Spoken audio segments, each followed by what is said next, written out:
Anh chị các bạn thân mến, bây giờ là khoảng tầm 5 giờ chiều tại Sài Gòn nha. Thì cũng lâu rồi kênh VNT của mình chưa chia sẻ cho anh chị các bạn về món hải sản ở Sài Gòn. Thì hôm nay mình có mặt tại địa chỉ là 54 Tân Sơn Nhì, phường 54 Tân Sơn Nhì, quận Tân Phú nha, để chia sẻ cho mọi người về hàng hải sản rất là nổi tiếng, có thể nói là nổi tiếng nhất ở Sài Gòn vào thời điểm 1 năm về trước. Quán hải sản vỉa hè tôm hùm 70k mà mọi người đã từng biết về 1 năm về trước. Thì sau hơn 1 năm thì mình quay trở lại đây để chia sẻ cho mọi người về quán này coi như thế nào, chất lượng và giá cả ra sao, để cho mọi người tham khảo trước mình quyết định mình tới đây thưởng thức cái món hải sản vỉa hè ở Sài Gòn. Đó. Cái này là tôm càng xanh em. Tôm càng xanh này là tôm sống 100%. Có trong cái hồ hả? Có nghĩa là khách tới đây mà người ta chờ được là anh sẽ hấp. Còn thí dụ người ta nói làm liền cho tôi là anh sẽ lấy cái này. Cái này thì làm được. Cái này là 1 kg là 320, 1 lạng là 32.000. Mà 1 kg của nó là tầm là 10 con, 11, 12 con. Có khi 8, 9 con cũng có, nhưng mà cũng ít thôi. Giống như là tùy theo như bên nhà vựa người ta giao cho mình. Cái đây là cua tôm tích em. Tôm tích. Một con nó khoảng chừng 3-4 lạng á, 3 lạng. Mình chế biến cái món tôm. Bao chế biến hết. Là món gì ngon anh? Tôm tích này thì nó cũng giống như là tôm càng thôi. Giống mấy loại kia ha. Đây là cua mặt trăng. Cái tôm tích này giá sao anh? Tôm tích này là 1 triệu 2, 1 triệu 3, nó dao động theo thời giá em. Mình bán theo ký hay là theo con? Bắt con nào bao nhiêu tính tiền con đó bấy nhiêu. Muốn mua bao nhiêu bán bao nhiêu. Rồi đây. Cua. Cái này là cua mặt trăng. Cua mặt trăng mà tính theo con hay theo ký? Bán ký em. Cũng bóc con ra cân bao nhiêu tính bấy nhiêu. Nó có trọng lượng. 1 kg của nó là 900 em. Rồi đây.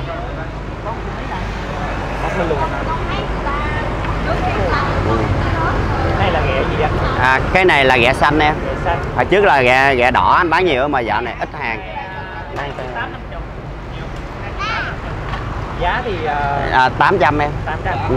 Hàng của anh là hàng bao đổi hết. Mình phải làm một ít trước là sơ chế. Rồi khi mà người ta nói tôi không lấy cái này, tôi sẽ lấy cái này thì được quyền lựa chọn của khách. Nhưng mà hàng mình là hàng bảo đảm hết. Không có mấy hết. Rồi tôm hùm thì nay có thay đổi gì không anh? Không em, giá thậm chí nó còn tốt hơn hồi trước nữa. Có nghĩa là tôm hùm bây giờ là 600 có, 700 có, 900, 1 triệu, 1,1 triệu đều có hết. Cái con này là bao nhiêu? 100 900 1 kg, mà này là 90.000 một lạng. Còn 70 thì đây là con đây 70 đây em. Con này ha. 70 cái này là cua cớm. Là mình tính theo lạng đúng không anh? Tính theo lạng, 1 cân bao nhiêu tính bao nhiêu? Dạ một con này nó khoảng 3 lạng mấy á, 3 lạng mấy 4 lạng. Dạ. Rồi cua thì sao ha? Cái này là cua cớm em. Cua cớm cũng 800.000 1 kg. Ở đây là tính theo ký hết. Tính theo ký hết. 3 cân bao nhiêu tính nhiêu? Còn con này là cái này là con kinh ráp anh bán trước giờ nè. Em quay cái con của anh coi mấy ký. 2,8 50. Này là cua sống hay là ngợp anh? Cua sống em. Cua sống ha. Đó. Là mình bao đó nó bơi rồi không? Chụp hình đúng không? Bao chế biến hết. Cầm lên đây anh, cầm lên đi anh. Nè. Của chị kia mua ha. Nè, của chị này mua. Nè, xong rồi. Nó có cái thẻ đeo của nó, hàng nhập khẩu nó vậy em. Đây ha. Nè, nó còn sống nha. Cua này nãy anh nói là giá bao nhiêu con? Cái này là bao nhiêu? 2 triệu 1 kg em. 2 triệu 1 kg. Là bao gồm chế biến rồi. Anh bây giờ mua sống cũng giá đó mà anh chế biến cũng một giá đó. Ở đây là anh bao chế biến. Cái này là càng ghẹ em. Rồi càng ghẹ mà nó to vậy luôn á. Anh đây bán hàng to mà. Nhỏ anh đâu bán. Dạ. Lâu hơn 1 năm mới ghé là thấy hàng anh toàn là hàng to không á. Nói chung là do cái thời gian này anh lấy ít rồi chứ trước anh lấy rất là nhiều. Ở đây vô lựa đây chị. Cái càng ghẹ này mình bán sao? Cũng 800.000 1 kg. 800 1 kg. Một cái càng này là bao nhiêu hả? Em bỏ lên em cân em biết liền cái gì nó phải. Bao ăn không vậy? Bao vậy? Dạ, bao vậy. 2 lạng em. 2 lạng. 800 vậy. Dạ, 160, cái càng đó là 160 luôn ha. Đúng rồi. Nhưng mà em ăn một cái càng là em thấy em không hết ăn càng thứ hai rồi. Em thấy có càng cua nữa. Có em. Đây, càng cua bữa nay ít hàng quá. Dạ. Bữa nay nó không có hàng á em. Giá sao anh? Càng cua thì 800 900. Rồi, cảm ơn anh. Mình qua đây ha. Đây, ốc hương em. Dạ. Ốc hương thì là 800 900 1 triệu 1 triệu. Nó tùy theo size. Đúng rồi, tùy theo size. Khô mực anh cũng có bán. Có khô mực luôn. Ừ. Trời. Hàng của anh là hàng to và chất lượng không? Cái này ốc mỡ em. Ốc mỡ đây mình giá này 500 600. Dạ. Ủa là cái con này 500 mà con này 600. Nhỏ là 500 nè. Dạ. Lớn là 600. Dạ. Tại vì hàng hải sản là nó tính theo size á em. Dạ. Đây là ốc tỏi không ha? Trong đây là 100, còn ngoài kia bự là 11 vậy. Ốc tỏi sao anh? Ốc tỏi nè em là nó tùy theo lớn nhỏ, 50, 40, 60. Cái con mình đang cầm là bao nhiêu ha? Con này là 50. 50. Dạ. Rồi con ốc khế đúng không? Ốc khế 35, 40. Dạ. Còn cái con đó? Con này là 35.000 em. Rồi, còn ốc này. Cái này ốc giác em. Ốc giác. Bự ghê ha. Không, bữa anh bán ốc giác bự vậy nè. Cái này là nhỏ. Cái con ốc giác này bao nhiêu anh? Em ơi, ốc giác này con này bao nhiêu ạ? 100.000 em. 100.000. Con giác to cho bả lửa. Ô cái con gì mà em thấy nó con nhum em, con nhum biển á. Nhum là bao nhiêu một con anh? Một con 40 em. Dạ 40. Cái này là cua gạch nha. Gạch là bao gạch mà thịt là bao thịt. Cái cua gạch thì giá sao? Cũng một giá 800. Cũng 800. Giờ này á, em tới sớm quá chưa có đủ hàng. Vậy là tối là nhiều hàng. Nhiều lắm. Đây, cái này là những con Alaska mà không còn sống. Dạ, bao nhiêu một con anh? Cái này bán ký em. Bán ký bao nhiêu một ký? 1 ký là 1,2 triệu em. Dạ. Giờ này hàng ít lắm em, tại vì mới vừa mở cửa ra. Bán khoảng từ mấy giờ anh? 3 giờ chiều là anh bắt đầu dọn hàng lần rồi tới bán tới 12 giờ đêm em. 12 giờ đêm. Sau dịch này thì mình bán như thế nào? Nếu mà trước dịch với sau dịch thì nó tầm khoảng được 40% em, còn bữa thứ bảy chủ nhật thì khoảng 50%. Nói chung cũng còn khó khăn lắm. Cái này là tình hình chung em. Đây là ốc giác vàng em. Ốc giác vàng này mình bán sao anh? Ốc giác vàng này là ký 500 em. 1 ký là 500.000. Dạ. Cái con này là bao nhiêu ký? Con này chắc ký mấy hả? Ủa là mình bán theo con hay là sao anh? Bán ký em. Ký 8 à. Dạ. Có nghĩa là 2 ký mình hấp xong rồi nó còn nhiều đó đó. Dạ. Nó nhót à. Món này là mình chế biến thành món gì ngon anh? Ốc giác vàng này là em làm gỏi nè. Dạ. Hấp gừng nè. Rồi em xào rau muống. Dạ. Còn được mấy món để chế biến nữa. Xào sa tế. Dạ. Nướng.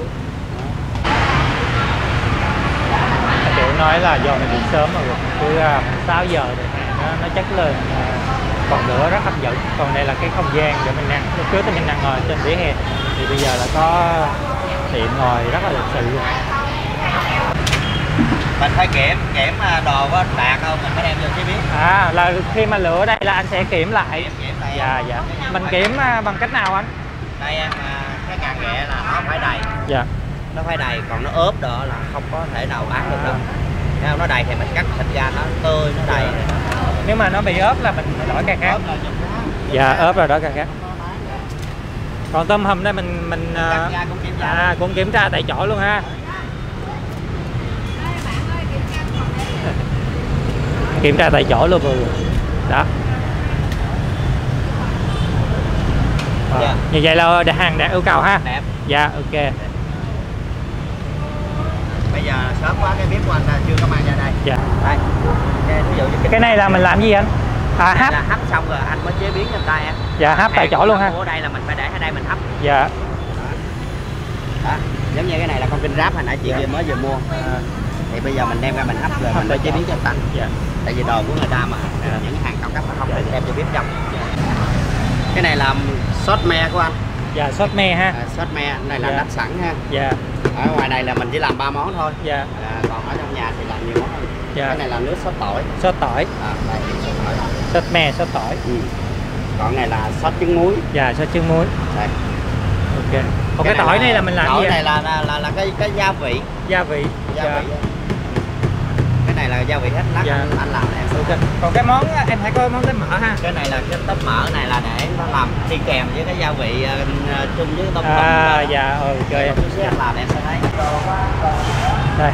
Thì theo anh chị nói là khoảng gần 6 giờ thì mới trải cái bàn ghế ra vỉa hè và có một cái xe chế biến ở ngoài đây luôn.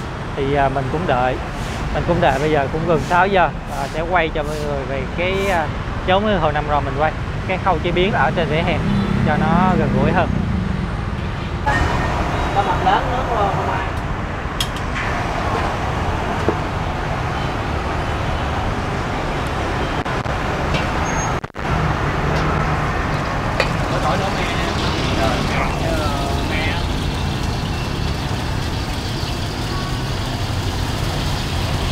Chuẩn bị làm con kinh ráp ha anh.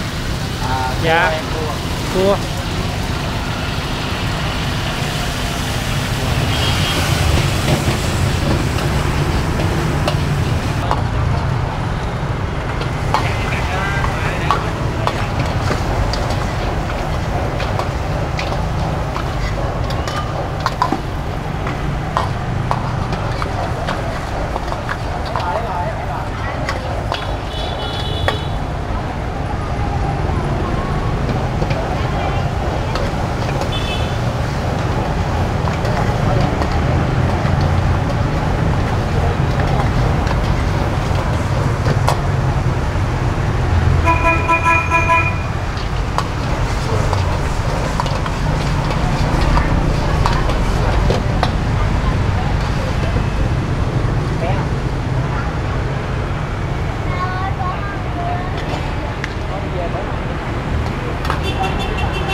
Chuẩn bị món mới.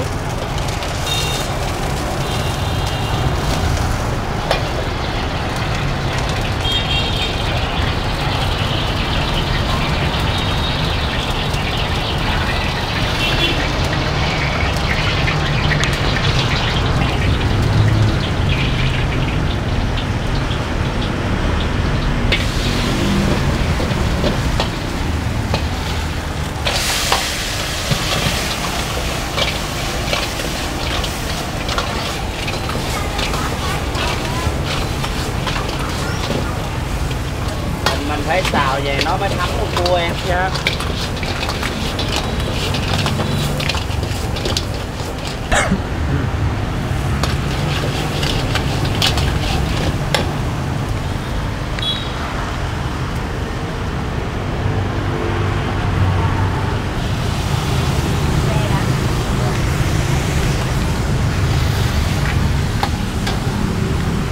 Sốt Dạ.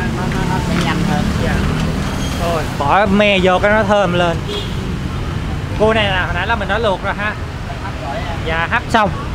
Hấp xong.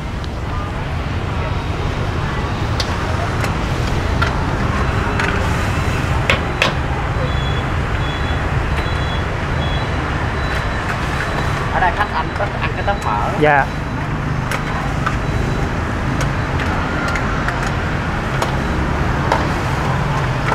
Trời, nhìn cái chảo cua rang me hấp dẫn. Thơm. Cái bếp này là anh gia cố là 5 lần rồi đấy. Dạ. Ủa cái bếp này là lúc trước em cũng quay bếp này luôn. Đúng rồi, À. gia cố là 5 lần rồi đó. Dạ. Nó gãy bánh xe, nó sụp thịt cá kiểu. Thơm quá.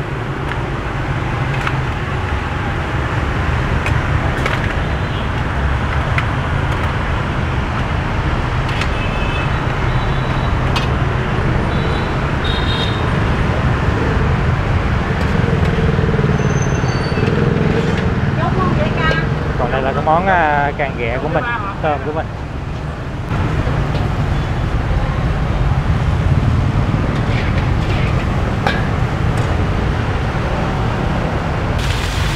Tới khâu chế biến con kinh ráp không được. Cao ráp. Đây là món kinh ráp. Kinh ráp cháy tỏi nha. Sốt tỏi.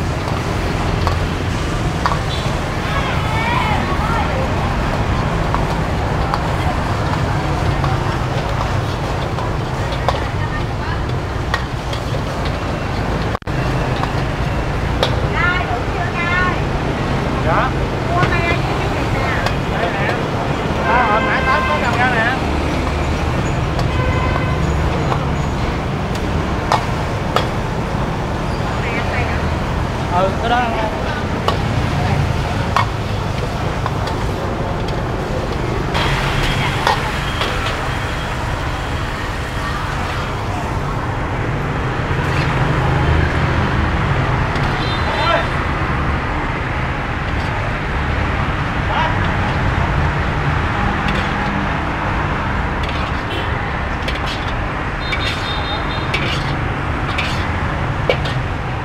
Cứ mà đâu 1-2 giờ là xào tới 11-12 đêm mới nghỉ. dạ.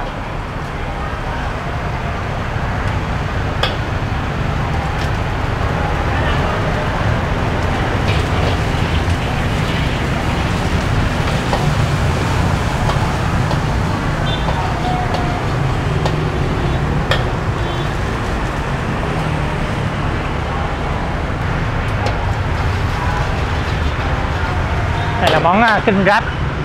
Sốt trứng muối. Kinh ráp sốt trứng muối.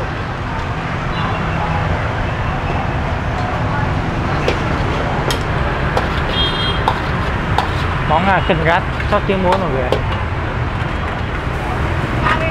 Một con kinh ráp mà có thể chế biến được thành nhiều món như cháy tỏi nè, me nè, đây là trứng muối nè, có nhiều sốt lắm.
Bây giờ là tới cái gà ghẹ sốt me của mình.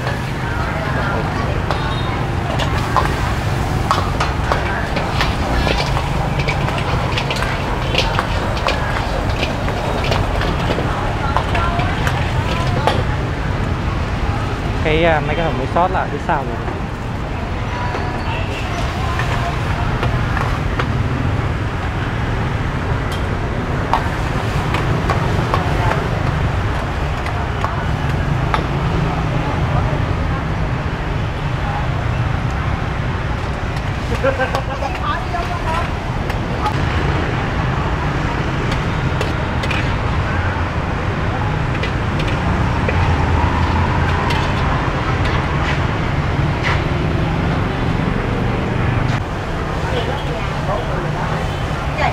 Sau một chảo thì mình thấy anh nó rửa tại chỗ luôn, có hệ thống rửa ở chỗ này.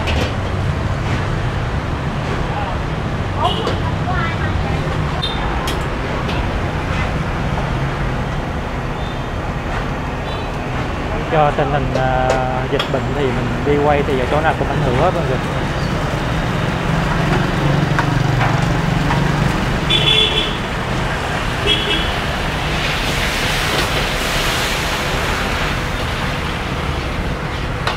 Bây giờ là tới món tôm hùm cháy tỏi của mình nè. Tôm hùm sốt trứng muối. Bây giờ là tới tôm hùm sốt trứng muối. Chưa hãy cho nó nóng. Cái món tôm hùm của mình hấp cho nó nóng rồi để mình mới sốt được, sốt trứng muối.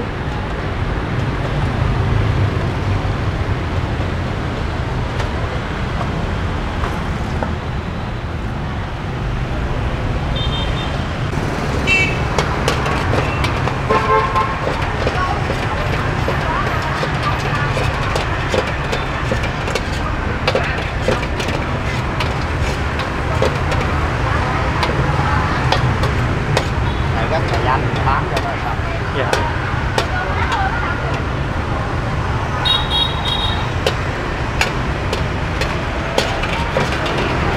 Cái sốt trứng muối này nhìn nó nhàn nhàn hơn sốt mấy cái khác ha. Cái kia sốt nặng lắm. Dạ.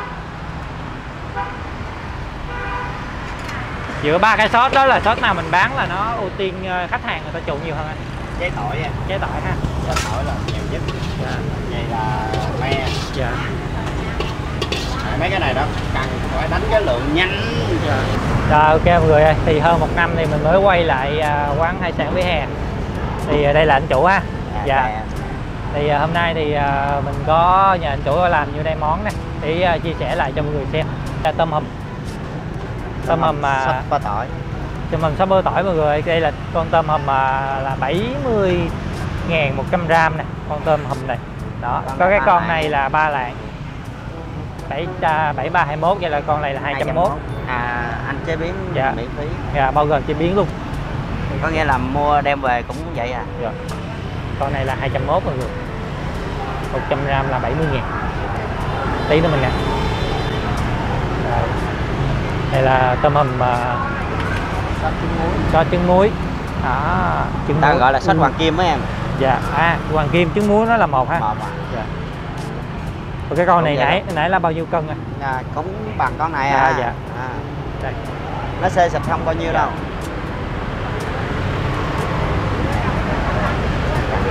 Rồi đây. Đây là cái món chính là mình review hôm nay nè. Đó. Càng ghẹ. Trời. Yes. Anh chủ bữa nay mời mình ăn cái này no tới ngày mai luôn. Đây là cái bữa đó, cái can ghẹ. Càng này 2 lạng nha. 2 lạng. 2 lạng là hồi nãy nó là 800.000 1 ký đúng không? Đúng rồi. Dạ. 2 lạng là 160. Dạ. Cái can này là 160.000 mọi người. Hơn gan tay mình á. Bự quá trời bự. Đây có cái đồ kẹp đây mà. Dạ. Có đồ kẹp luôn ha. Dạ rồi ok. Rồi thấy nước me sệt sệt. Sốt me trong đây về cơ bản là vẫn có tỏi nè. Cái tỏi. Đúng rồi. Cái đó là mình đánh gia vị á. Dạ.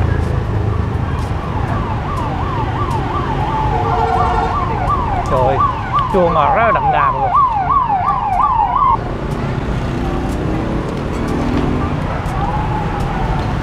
Cái này, cái ghẹ này là mình cái bỏ vỏ đi. Nhưng mà cái gia vị nó thấm vào cái vỏ. Cái cây ghẹ này là hồi nãy là mình thấy ảnh đã để cho nó thấm vô. Dạ, đã thấm vào thịt luôn. Đây, bỏ trên cái bàn đều có một cái cây kẹp. Cây kẹp rồi. Lần đầu mà ăn cái càng ghẹ nó to thì to khủng khiếp, chà bá lửa luôn.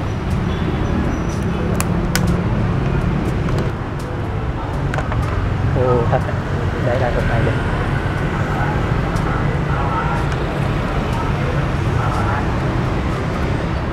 Cái vỏ rất là dày. Này. Để mình ăn cái thịt không trước khi để mình chấm vào nước sốt thử coi nó thịt hả.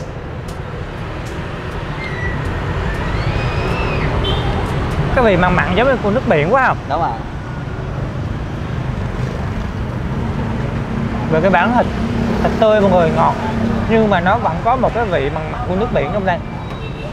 Bây giờ mình sẽ chấm với nước sốt me, bọt của nước sốt me. Đã chưa? Lần đầu tiên ăn cái ghẹ mà chà bá lửa luôn.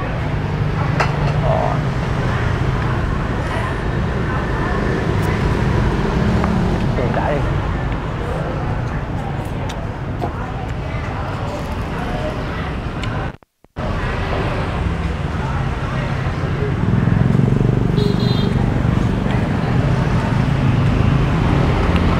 Món chính mà mình chia sẻ cho mọi người hôm nay là món tôm hùm. Tôm hùm cháo tỏi. Lọc từ ở dưới lọc lên. Dạ. Tôm hùm cháo tỏi. Ok. Đây, mình lọc ra từ cái đuôi. Mình sẽ lọc ra. Chứ ngồi ăn con mình giờ nó 2-3 người ha. Dạ. Trời ơi, có lần em ngồi ở chính điện luôn anh, xung quanh em là bao nhiêu người luôn á. Đây. Rồi ha. Mình sẽ lọt từ cái đuôi ra và mình lọt ra như thế này.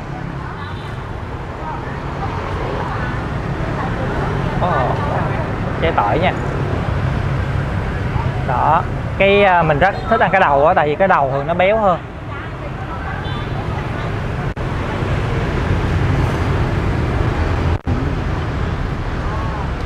Đây mới sót này. Thơm á, thịt nó dai dai. Và cơ bản thì mình ăn tôm hùm á, mình thích chấm cái nước sốt lắm, tại vì cái gia vị nó thấm vào cái thịt tôm này. Ăn và dưới ăn đuôi á, thịt nó giòn giòn. Mình có thể chấm với sốt me này luôn.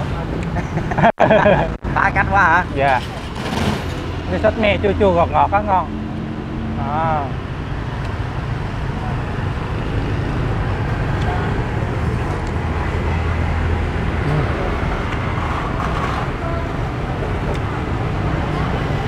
Là món ốc hay món hải sản cũng vậy, nhớ ăn nóng thì nó sẽ ngon. Sốt men ngon quá mọi người.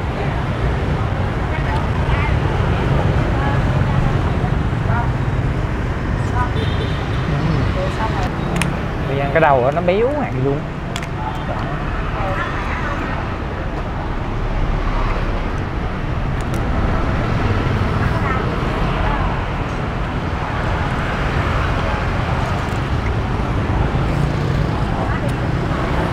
Hello anh. Hello. Hello. Anh tới chưa? Đây mình sẽ qua với nước này trước mọi người. Mình thích cái nước súp men nữa quá. Tính ăn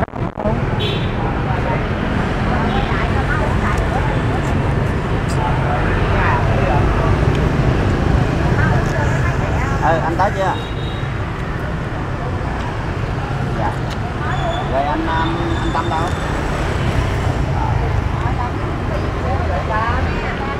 Đây là cái món trứng muối, sốt trứng muối, tôm hùm sốt trứng muối. Nhà nói là tôm hùm Hoàng Kim. Dạ, sốt Hoàng Kim. Sốt Hoàng Kim là đây. Nghe chữ Hoàng Kim nhớ tới đi qua các thi nó trang trộn. Đây vẫn là như cũ mọi người. Ăn cái đuôi lọc ra. Ở đây còn rất là nhiều món. Dạ. Hôm nay chỉ cho ăn bao nhiêu thôi. Dạ. Cảm ơn anh nhiều. Cảm ơn vì buổi hải sản hôm nay. Chứ còn mấy lần sau nữa em sẽ thưởng thức được nhiều có món khác nữa. Để mình thử cái sốt Hoàng Kim trứng muối.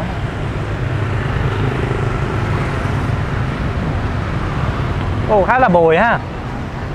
Chỉ cái con tôm này nó có trứng nguyên thủy. Dạ, nó có trứng luôn. Trứng dạ. em. Wow. Có trứng mọi người. Nó giống như cua chứ. Dạ. Cua này, trứng cái, cua đực gì đó. Cái đỏ đỏ.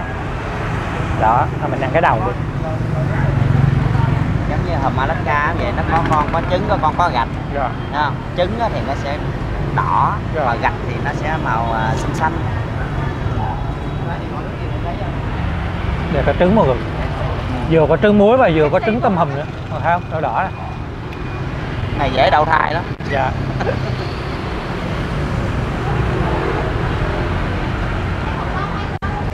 Cái món tôm hùm sốt Hoàng Kim mọi người, nó bùi và vừa có trứng của tôm hùm nữa. Wow, mình thích cái món này sao hơn cái món sốt me này hơn. Sốt me nhất, còn cái này là gì? Quá tuyệt vời. Thịt tươi á mọi người. Ăn nó không bị bụng bụng là được. Nếu thấy video hay, hữu ích, nhớ đăng ký kênh để mình có thể nhận được nhiều video giá trị hơn. Và đừng quên nhấn vào nút cái chuông bên cạnh nút đăng ký. Còn bây giờ thì xin bye bye và hẹn gặp lại mọi người vào những video tiếp theo. Xin bye bye. Cái chỗ này để hấp mọi người.